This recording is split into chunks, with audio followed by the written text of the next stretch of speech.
Terima kasih kerana memilih channel ini untuk mendapatkan berita terbaru setiap hari.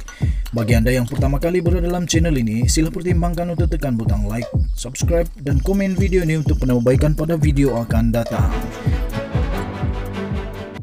Berita politik, berita semasa, berita ekonomi, berita kesihatan, pendidikan dan segalanya ada dalam channel ini.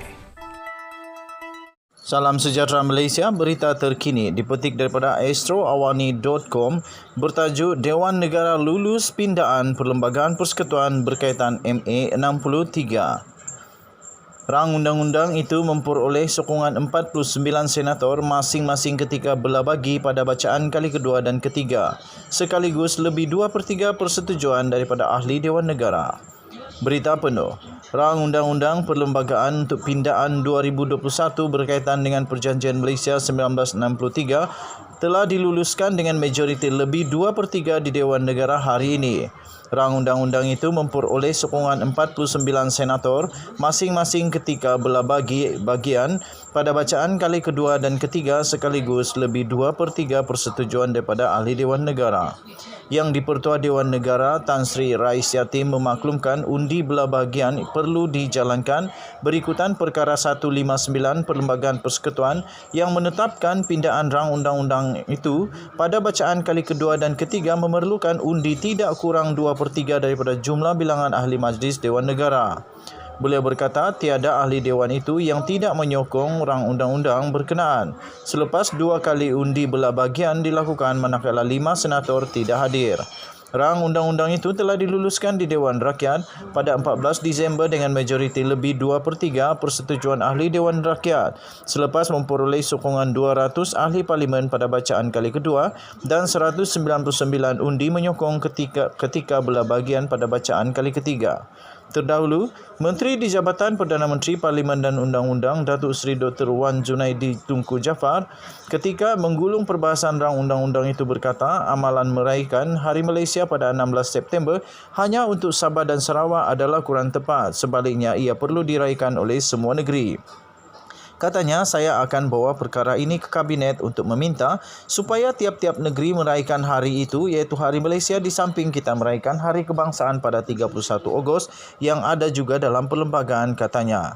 Seramai 8 ahli Dewan Negara terutamanya dari Sabah dan Sarawak mengambil bahagian dalam sesi perbahasan rang undang-undang itu. Sementara itu pada sidang media, Wan Junaidi berkata dengan kelulusan di peringkat Dewan Negara pada hari ini, maka pindaan perlembagaan yang berkaitan MA 63 telah diluluskan oleh Parlimen Malaysia dan kini menunggu perkenaan yang di-Pertuan Agong sebelum ia dilaksanakan mengikut undang-undang yang telah dipindah.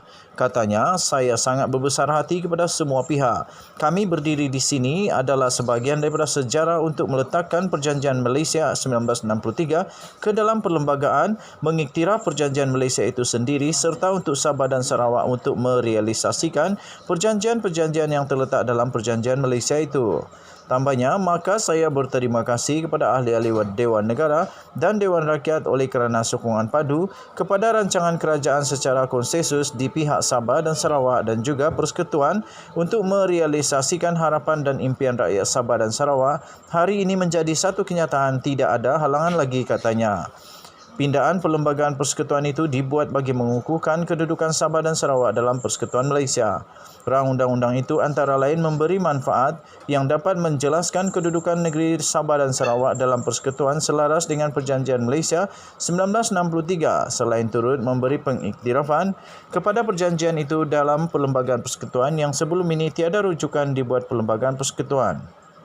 Rang Undang-Undang Perlembagaan Pindaan 2021 melibatkan pindaan kepada nombor 1, peruntukan Fasal Kurungan 2, Perkara 1 Perlembagaan Persekutuan. Nombor 2, tafsiran kepada Federation di bawah Fasal 2, Perkara 160 Perlembagaan Persekutuan.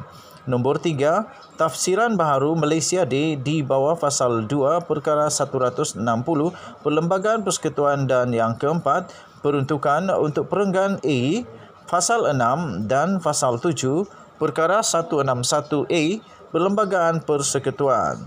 Sekian berita, salam sejahtera Malaysia. Kita jumpa lagi. Bye-bye.